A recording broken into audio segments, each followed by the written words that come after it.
what's your secret? You got the kind of vibe that leaves me speechless. It could be model multitasking genius. Yeah, you got it all. Okay, welcome to Breakthrough Conversations with Rhoda and Company, where we explore the moments that change us and the inner work that fuels lasting transformation. Today's guest is a powerful example of what happens when healing becomes intentional and boundaries become non-negotiable. Barb Nangle, did I pronounce your last name Yes, right, you Barb? did. Is a boundaries coach, speaker, author, and podcast host herself, whose life transformed at age 52 through a 12-step recovery. After years of therapy that only skimmed the surface, Barb addressed codependence and began healing intergenerational trauma, childhood wounds, and compulsive overeating, all things that I like resonate with. Okay. That work didn't just change her personality, it reshaped her relationships, her career, and her sense of purpose. So, through learning to build healthy boundaries, Barb shed more than 100 pounds, confronted deep seated fear and negativity, and stepped fully into her power. So, today, she empowers professional women to break cycles of self neglect and reclaim their lives through boundary coaching, speaking, and her podcast, Fragmented to Whole. Barb, welcome to Breakthrough Conversations. Thank you so much, Rhoda. I'm I'm, excited. I'm so glad that I met you and our paths crossed. So at 52, Barb, you experienced a profound shift through a 12-step recovery. What was happening in your life that made you realize something deeper needed to change? Well, I now know that what happened was called hitting a codependent bottom. I didn't know that back then. So just in case people don't know what codependence means, it's typically when you're codependent, you're completely focused on everything around you. Like, what's he doing? What's she doing? What are they doing? What does he need? What does she need? What do they need? What does the situation need? And you completely pay no attention to what's going on internally. You neglect yourself, maybe even abuse yourself. The classic codependent is in a relationship with someone who's an addict or an alcoholic, though it doesn't have to be the case. And the way that I hit my codependent bottom, Rhoda, is that I had volunteered to lead this project at my church serving homeless people. And right around that time, a homeless guy named Dan started coming to my church as a parishioner, and he and I became very friendly. And I was like, oh, this is like God sending me a homeless person so that I can understand the plight of homeless people, so that when I'm serving them, I'm serving homeless people, not the homeless. And he actually was very helpful in that regard. And a couple months into our friendship, there was a really bad snowstorm here in New Haven, Connecticut. And he really tried not to stay in homeless shelters. He hated them. So I invited him to stay overnight in my home. And I now know that's not normal. And he did. And then he stayed another time and another time. And within a few weeks, he was practically living with me. And I soon felt trapped in my own home. He was an admitted alcoholic and addict. I think now looking back, he may have had some kind of personality disorder, because this guy messed with my head in a way I had never experienced. Wow. And one day I'm in therapy, I'm talking about him, and in the middle of a sentence, I go, oh my God, do you think I need to go to Al-Anon? And my therapist said yes. And just in case people don't know what Al-Anon is, it's a 12-step recovery for the loved ones of alcoholics. So most people, even if they know nothing about 12-step recovery, they've heard of Alcoholics Anonymous. So AA, or Alcoholics Anonymous, was the first 12-step recovery program ever created in the United States in the 1930s. And it was the first time in human history that droves and droves and droves of alcoholics became and stayed sober. Wow. And the second 12-step recovery program was Al-Anon, for the loved ones of alcoholics. And the reason for that is that, number one, alcoholism is a family disease. Yes. The person drinking is really the tip of the iceberg of the issue. And we tend to focus on them. And then what happens, the second reason Al-Anon was created, not just because it's a family illness, but because what we tend to do sort of naturally to try to get our loved one to stop drinking, go to rehab, go to detox, go to meetings, tends to backfire. So what we end up doing is we start being like super controlling of them Mhm. and trying to manipulate them into doing what we want, and then completely neglecting ourselves. And then we get resentful of them because we're doing so much for them and they're Right. not doing it. And then they get resentful of us because Mhm. we're super controlling, and it just doesn't really work. So I had heard of Al-Anon. And my therapist was like, yes. So I don't know what I put in Google, Rhoda, Mhm. but the Mhm. word codependent came up, and I was like, what? Mhm. I had never heard this word, even though I'd been in therapy since I was about Right. 15. I'd read a gajillion self-help books. I did all the things, the workshops, seminars, spiritual groups. And I started going to Codependence Anonymous. Mhm. And that, then I eventually shifted over to another 12-step program that some people know as ACA or ACOA. Mhm. It's called Adult Children of Alcoholics and Dysfunctional Families. I did not even know that I qualified for that program. I then learned that my codependence was a result of childhood trauma, which was the Mhm. result of intergenerational family dysfunction. A Yes. year into that journey, I learned I was a compulsive overeater. I didn't even know that that was a thing, never mind that Right. I was. And so I've done the 12 steps in ACA two or three or four times, and I've done the steps in OA two different times. That's Overeaters Anonymous.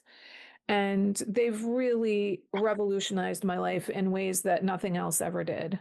That is such an amazing journey.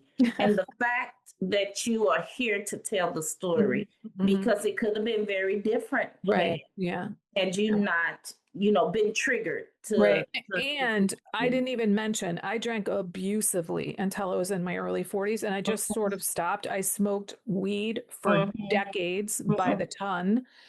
I was in unhealthy relationships. I put myself in like in harm's way often. I just was not doing well. And I thought I was fine. And I kind of felt like I had it together. But then I sort of knew, because people Mhm. that have it together don't need to get drunk all the time and eat compulsively and all these other Right, things. Yeah. right. So you mentioned that you were in therapy since a very young age, but yet none of these things the trauma and the codependence emerged. Hmm. Um, but going through the other programs did emerge these Hmm. other behaviors and Hmm. things like that. So when you look back, how did boundaries or the lack of them show up in your life before you let the homeless person into it? So I think lack of boundaries shows up primarily in human relationships. So Mhm. especially romantic relationships, but also friends, colleague relationships, family, etc. So I had a long string, one might even call it a rope, of Mhm. really dysfunctional relationships. Had no idea what I was doing. Like, I thought my pattern was that I attracted emotionally unavailable men, and I did, but I think Mhm. the real pattern was codependence. Right. What came to light in recovery, Rhoda, was that it wasn't just that those emotional unavailable men were attracted to me. Mhm. What part I couldn't see before recovery was that I was also attracted to them. And then Mm. underneath that was the reason was because I was emotionally unavailable. And Yes. I used to think like this was all subconscious. But one of the other things that came out in relationship when I did my, and not in relationship, in Mhm. recovery, when I Mhm. did my relationship inventory, was that I could see that subconsciously I thought, and this is crazy, I Mhm. thought I'm responsible for all the good things in all of my relationships. And Mhm. he, whoever he was Mhm. responsible for all the bad things. And Mhm. that's like, that's laughable. There's Right. no possible way that one person in a Mhm. two-person relationship is always wrong and the other one's always right. Always right. It's not possible. So I was operating under these kinds of assumptions. The other Mhm. thing was that I often didn't even know what my needs were, never mind being able to voice them. I acted like I had no needs, that I was there just to meet their needs, which is Mhm. unsustainable. And then Mhm. eventually I would get resentful of them because none of my Mhm. needs were getting met. And, I don't know that I used this language, but I acted like they were taking advantage of me. Right. And now I understand people don't take advantage of people. We Right. give them Give. We advantage, give. Yes. and so, I had a 19-year codependent relationship with my boss at Yale University. I worked with her for 17 years before I got into recovery. Mhm. And my last couple of years, as I started building boundaries while I was there, things changed drastically in my relationship with her. And I saw the ripple effect, Mhm. especially of my healthy boundaries on my relationship with her, my Mhm. team, my project, and the larger organization. But, Wow. I think for sure that the substance use and the compulsive overeating also were a result of all of that stuff. Mhm. Mhm. Like I didn't have healthy boundaries, Mhm. and I was a chameleon. I was like, I'm gonna fit in wherever, Right. I need to, and I'm not gonna say when things are not okay with me, I'm not gonna say that they're not okay with me because Mhm. well, I didn't know. I thought that I was like super helpful and accommodating Mhm. because I was a nice person. And now I'm Mhm. like, oh, I was an approval seeker. I didn't Yes. know that. I was a people pleaser. I didn't know that, Mhm. you So, know? Barbara, I've gone through a lot of childhood trauma myself, and consequently, my siblings have too. So, my sister and I was talking one time, and she shared that her therapist had told her that when children go through a lot of trauma, that it impacts your personality, Of and course. and she say it's usually you become one of two things. She said you either become narcissistic Mhm. or you become a people pleaser. Mhm. Mhm. And I think I know for a fact Mhm. you just it sounds like you're Mhm. describing me. Mhm. I've gotten better at this the older I've gotten, but I was like, you know what? I need to stop telling myself this story Mhm. that I'm here. The reason I exist is to help others to be the best they can be at all costs, and then forgetting about Rhoda. So Right. that is so profoundly Mhm. resonating for me. Mhm. You described boundaries, and you just talked about how revolutionary it was, even Mhm. to the point of how it impacted your job and Mhm. your relationship with your boss. What does a healthy boundary really mean, especially for professional women? So it's interesting that I've had this really profound insight in the last year, Rhoda, and that Mhm. is that building healthy boundaries is about creating a sense of internal safety within yourself so that you can withstand whatever's going on around you. You can withstand it when people don't approve of you. You can Mhm. withstand it when people get upset with you. You Mhm. can withstand it when feelings come up because you feel guilty for setting a boundary with people. Right. So, boundaries are like standards you have for your life, they're limits that you have to protect yourself, like emotionally, psychologically, your energy, etc. So, they're limits you have for yourself and they're limits that you have for other people. The Mhm. thing is, just because you have a limit for someone doesn't mean that they're capable of honoring it or even Right. desirous of honoring it. And so the sticky part is when they don't honor your boundary, what are you going to do? And what I tell my clients is if you set a boundary with someone and they don't honor it and you do nothing, that was not a boundary because Right. real boundaries have consequences. You're Mhm. going to do something. I call that you wishing and hoping that they would change. Mhm. And you can wish and hope all you want. They ain't changing, especially not if their life is working better. Right. Because the reason that people often get upset with us for setting boundaries is because we've been accommodating them or making their lives easier. And you know what? Frankly, they have a right to be upset about that. Let Right. them be upset. It is Right. upsetting to Yes. your life was going really well and it's not anymore because so of course that's upsetting. So let them be upset. Right. It's not your job to Mhm. fix that's their feelings and they Yes. get to figure out how to manage their feelings. Yes. So I hope I answered your You question. did, and this is such.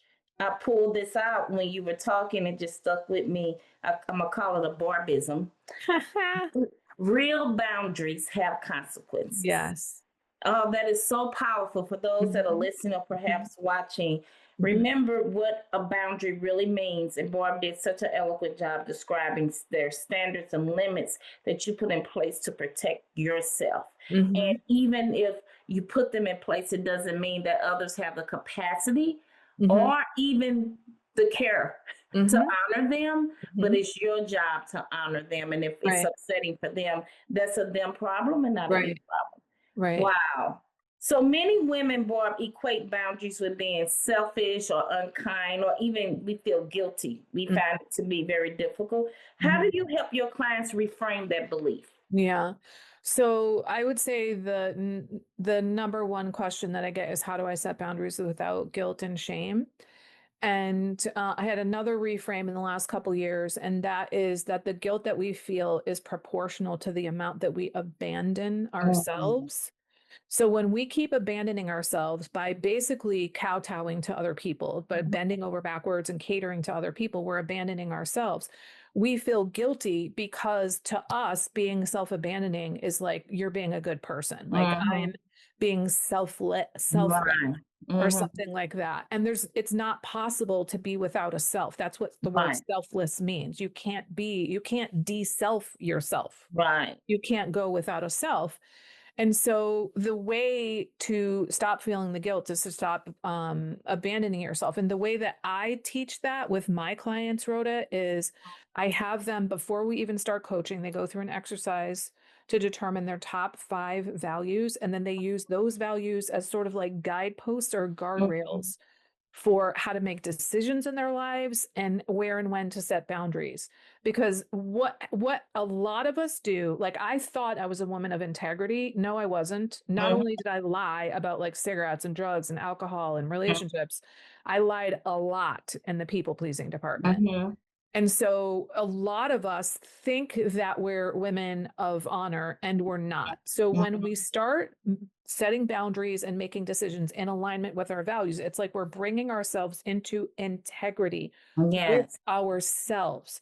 So we Mm. become whole, and so when you go to set a boundary and it's to uphold something that is of utmost importance to you, it's a lot easier to stand tall and strong in that because it Yeah. really matters to you than for something that you don't really care about. And it's not like you pick your values and you set the boundaries and it takes time over Right. time. Mhm. And, I think that I had high self-esteem. I felt Mhm. like I kind of liked myself. Mhm. What I learned in recovery, and especially through the boundary building process, was I did not love myself. Mhm. I did not trust myself. That part I knew, and I did not feel worthy.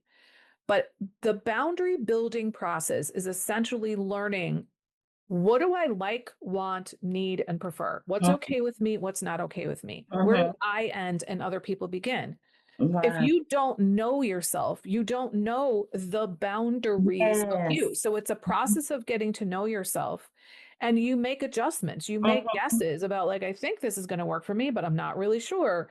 Right. And as you get to know yourself better, and as you start to follow through and show up for yourself and have your own back, you start to feel loving toward, you're acting Yes. loving and you're feeling loving.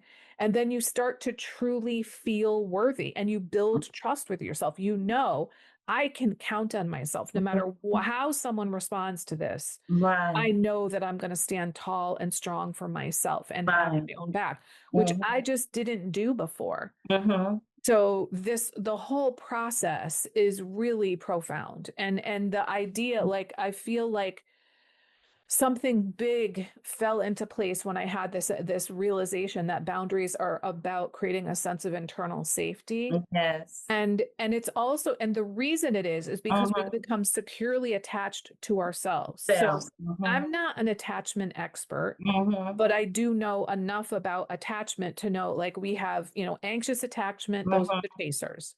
Avoidant attachers, those are the ones that run away. Right. And disorganized attachment, you're kind of a combination of both. Mhm. What we all want is secure attachment. What a Yes. lot of people think is secure attachment means secure attachment to the other person. No, it Mhm. doesn't. It means secure Mhm. attachment to To yourself. self.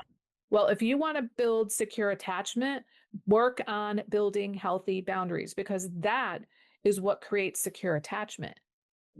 You know, Woo. like I want people to like me. I Mhm, want people's mhm. approval, but I don't, with clause, Right, need their right. approval the way that I used to, Yes. partly because I'm really situated in me. And also, like, Mhm. I approve of me because Yes. I'm not lying. I'm not people Right. pleasing and manipulating and stuff. That is, oh, you preached the whole sermon. And while you were talking, it reminded me of my father-in-law who used to be a preacher before he passed. He used to always say, if you don't stand for something, you'll You fall for fall for anything. anything. And so the boundary building process Mhm. helps you build and understand what that something is, your Mhm. values that you stand for. And Right. I love this when you said stop abandoning ourselves, Mhm. and it's not possible to be without a self. Mhm. And through this process, we're bringing ourselves into integrity with ourselves. Oh, Right. And you're not going to build secure attachment with anybody when you abandon hmm, yourself. I think of it like this, Rhoda. When hmm, you abandon yourself and you enter a relationship with another person, whether it's romantic or hmm. otherwise, you have built abandonment into the relationship because Yes, you're not even really there. yes. So, and what's interesting, so my ACA program, we call Mhm, ourselves adult children. mhm, It used to be adult children of alcoholics, but it's not like I grew up in a family of dysfunction. So, adult mhm. children, what adult children, like the worst thing that happens to us is we are abandoned, sometimes Right. physically, but usually emotion. Everybody's emotionally abandoned. Emotional. And so the thing we fear the most is abandonment. And the Mhm. supreme irony is what we do is abandon ourselves. And Understand. what I found, Rhoda, was that when I stopped abandoning myself, I stopped being terrified of abandonment. And Right. that makes sense because I'm no longer abandoned by me. And then Yes. I am a spiritual woman. So I have a higher power. So when Yes. I'm not abandoning me, my higher power is not abandoning me. It's like I can withstand. I don't want anybody to Right. abandon me. It's going to be difficult, but it's not Right. going to destroy me the way that it Right. used There's to. no greater abandonment than the abandonment of self and of detachment from our creator of Yes, doing yes. that. Yes. So you've spoken when you and I talked when we first met, you spoke Mhm, openly about shedding over 100 pounds and mhm, confronting compulsive behaviors. mhm, mhm. How are boundaries connected to healing both emotionally and physically? Yeah. So, I was about a year into my ACA recovery and and I built boundaries sort of vicariously through Mm-hmm. 12-step recovery. It's not Mm-hmm. like someone sat me down and said, we're going to do this. Right. When I got into recovery for compulsive overeating, and that recovery program really helped me a lot with my boundaries. Like, Mm-hmm. well, and vice versa. My boundaries helped me with that recovery, and that recovery helped me with my boundaries. Mm-hmm. So the boundaries helped me with the recovery because I learned what I call boundaries of self-containment. So these are things that Mm-hmm. you either need to contain or stop doing altogether, which means I follow through for myself. Mm-hmm. So I commit every single day. Oh, my food. I don't say what specific food I'm eating. I tell my Mm-hmm. sponsor I'm going to eat 3 meals and 2 snacks, abstinent, blah, blah, blah, every day. Well, I don't lie anymore. Mm-hmm. Right. So I'm a woman of integrity now. So I'm going Right. to follow through on that. And then when I say like a food plan is a boundary, like I personally weigh and measure my food and plan it and Mm-hmm. track it. Most people in my program don't. So many of them weigh and measure. They don't necessarily plan ahead or track Right. or all that stuff. That's what I choose to do because it gives me freedom in my mind. My Mm-hmm. mind isn't playing all kind of games with me because I'm like, Right. it's 4 ounces and I know it's 4 ounces because I weighed it. Mm-hmm. So those are boundaries that I learned. And when I started, I didn't weigh and measure everything, but I Mm-hmm. eventually got to the point where it's freeing for me to do that. The other thing is I personally am a compulsive overeater and sugar addict. So Mm-hmm. when I first got into recovery, and let's say I was eating around other people, and they would offer me something, I would say, I don't eat sugar. And then I would turn into a research project. And, well, do you eat this? Do you eat that? Do you eat this? Do you eat-" And I was like, I gave them too much information. Right. Right. So because it's Mm-hmm. uncomfortable for me. Right. So I learned that that's not a them problem, that's a me problem. Mm-hmm. So then I started saying, I don't eat sweets. And then people would be like, oh my God, I can't believe that you can do that. How do you manage? And so then I started telling them, oh, well, I'm a compulsive compulsive overeater and sugar addict, and I'm in this recovery program, blah, blah, blah. Again, way too much information. Right. So what I eventually got to was I say, I have food issues. Mm-hmm. Literally they go, okay. Because what does that mean? Am I vegan? Am I paleo? Am I lactose intolerant? Right. Do I have celiac disease? Like, Right. people don't ask. So Right. I learned, like, I have a part in the boundary. Like, me giving them way too much information makes an uncomfortable situation for me. It's Right. nobody's business. Yes. And then I learned, like, you might not think of this as a boundary, but I do. And that is, so I used to go to a lot of potlucks. And so I would try to, first I would, I would just want to eat everything because that's what a compulsive overeater does. So then I would be like, okay, I can only have 3 things.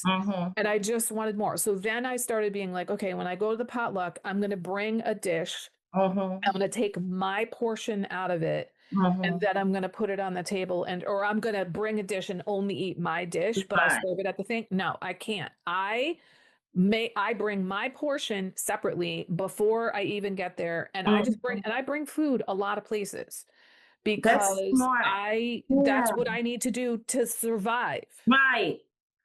So like people get into your food a lot. And so I had to learn to be like, I don't really want to talk about this, or I don't discuss this with other people. Yeah. Or I'm not, like, when I was losing my weight, the women in my ACA program would compliment me. Right. And you would think, oh, that's nice. No, after a while, I was like, it's freaking me out that you guys are looking at my body. Yes. So I really, even though they're compliments, I so appreciate it. And I know that you have the best of intentions. It's creepy to me. Yes. Stop commenting on my body.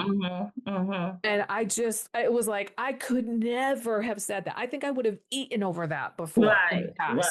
Right. So they're like, those are many examples of how the two have helped each other. That is super helpful and insightful. When you connect it to something like that, even the boundaries, the commitment piece is what's really resonating for me. Because you're right, we tell ourselves lies all the time. I say, oh, I'm going to get up, I'm going to walk on a treadmill 30 minutes a day. I talk myself out of, I just lied to myself. I did not do that. Yeah, right. And then choosing me. That is so very interesting. I don't drink. I've never had any form of alcohol. Good for you. I've never even tasted it. That's amazing. And I grew up under my grandmother, uncle. They were both alcoholics. And that's not why I didn't drink. It was just a choice I made. And then it became part of my faith and spiritual belief. And then it became, you know what? Even if I drink, I'm a little nervous because it looks like addiction running our family. Yes, it does. Yeah. And whenever I say that, I have to explain it. People start looking at me. So, well, what's your drink of choice? Now, tell me more. Like, I have to go into this whole big thing. And I don't know, I was in Boston and it was a restaurant called Dick's Last Resort. Have you ever been to one of those? So their whole persona is to be rude. Oh, okay. I've heard of it. So it's like they're like comedian kind of thing. Okay. And I was traveling for work with a bunch of work colleagues, and everybody was ordering drinks, and they answered for me. She doesn't drink. And the waitress, because they practice being rude, she put this huge spotlight on me and just went in on me. I was so uncomfortable. Oh, I can't even imagine. But my colleagues came to my defense. And so I get what you're saying there. Yeah. Switching gears a little, you work professionally at Yale. You mentioned while masking a lot of internal struggle. How did healing and boundaries shift how you showed up at work? Because you mentioned that earlier. Well, I stopped gossiping, and that may sound like a small feat, but it was not, because even though I loved my boss dearly, she drove me crazy, and I bitched and complained about her behind her back for 17 years. I didn't know that was gossip. That's like the definition of gossip. I'm not a dumb person, but I just didn't understand that. So when I stopped complaining about her and gossiping about her, my resentment against her went way down. I Mhm. also stopped expecting her to change into a Yes. different person. Mhm. And I started stepping up and taking responsibility for things that were well within my purview, but I couldn't, quote, see it because I was Right. waiting for her to do it. Mhm. I also like kind of took some things under my responsibility, and my smaller administrative team, we became much more coherent. Our Mhm. communication increased, our morale increased, our productivity increased because Mhm. we stopped sitting around bitching about her and waiting Yes. for her to change. And what I realized after I left Yale, I Mhm. got laid off, by the way, which was a higher power thing. Mhm. And I realized after the fact that I personally had created a culture of expectation that we focus on problems, not solutions, even though I've always thought of myself as a super positive person. Mhm. And because I was there, other than the boss, I was there longer Right. than everybody else, and other than her, I had a wider Mhm. purview. Mhm. And we were a training facility. So every year we had a crop of pre-doctoral psychology fellows come Mhm. through our facility, and we had every 2 years a crop of postdoctoral psychology fellows. We didn't necessarily work directly with all of them, Right. but we were around them. And so I showed these young people early in their careers, this is what we do. We complain about the boss behind our back. Not Mhm. one of them, even though they were trained clinicians, Mhm. none of them ever came to me and said, this is really unhealthy. Mhm.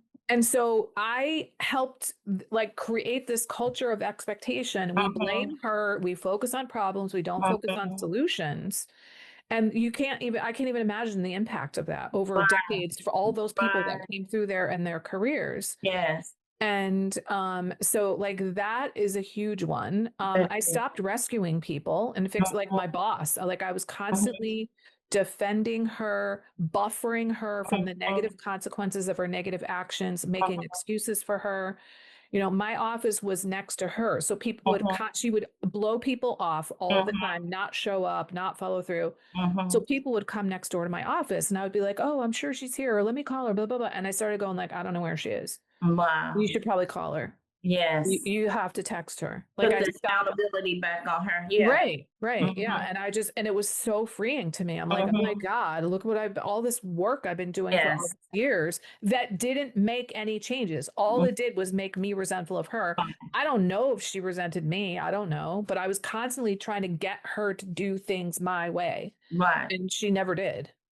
I think, Barb, that all of humans could benefit from this type of coaching Mm. very early in our lives I would 100% before we agree. even get Yeah. to the workplace, because Yeah. it No, will make a agreed. huge difference. Wow. Yeah. Just imagine if if we had this wisdom in these what you're pouring into people. The Hmm. little bit I'm getting today, I can just imagine Yeah. if I was a client of yours. Yeah. So, for listeners who feel stuck in patterns of self neglect, what is one small but powerful boundary they can begin practicing today?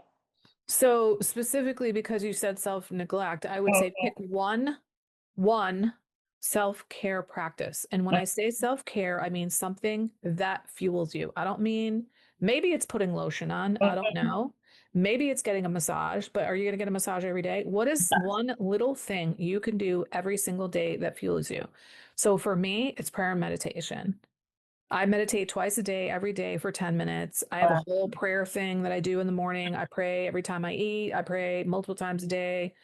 You know, I call it conscious contact with my higher power. Those things fuel me. But I've Yes. also started, like, I didn't used to take a lunch every day. I work alone at home, and I would just fit it in. And last Right. year I was like, what am I doing? So I Right. take a 1 hour break. Personally, I'm a huge fan of the Hallmark Channel. Yes. So I eat my lunch and then I literally lay down on the couch because it's good for my nervous system to lay Yes. down and watch the Hallmark Channel during my lunchtime. Yes. So it fuels me to do that because I'm smiling the whole time, even though it's formulaic and we know that there's going to be a kiss at the end. This is me at the end of every episode. I'm like, I have this like huge smile on my face. It just Yes. makes me happy. Yes. I look for specific things to watch sometime to make me happy. Yeah. That is a really good tip. So, for if you're just tuning in, I asked Barb, what is one small but powerful boundary that we can practice today? And Barb shared one self-care practice daily that fuels us. I love that. So we're getting to a close, Barb. You were right. We couldn't get through all the questions. I knew we wouldn't. But I do want to ask a rapid fire round question. Okay, sure. What's one word that best describes what boundaries gave you? Freedom. Freedom. Wow. And a boundary you wish you learned 20 years ago? That I get to refuse things. I get to say no to things. Yes. Like that wasn't an option. To me, if you said no, you were bad or rude or something. Right.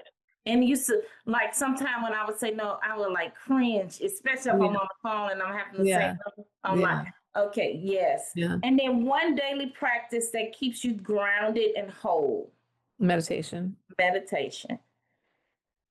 Well, Barb, thank you so much. Thank you. Energy. I love your energy. Thank you. I love your energy too. You ask fantastic questions. I know when you sent me the list, I was like, we are never going to get through all these questions in 30 minutes. Yeah. But so good. Thank you so much for saying yes. Your honesty, your courage, and the work you're doing to help women reclaim themselves, one boundary at a time. So your story is a powerful reminder that healing isn't linear, boundaries aren't selfish, and becoming whole is possible at any stage of life.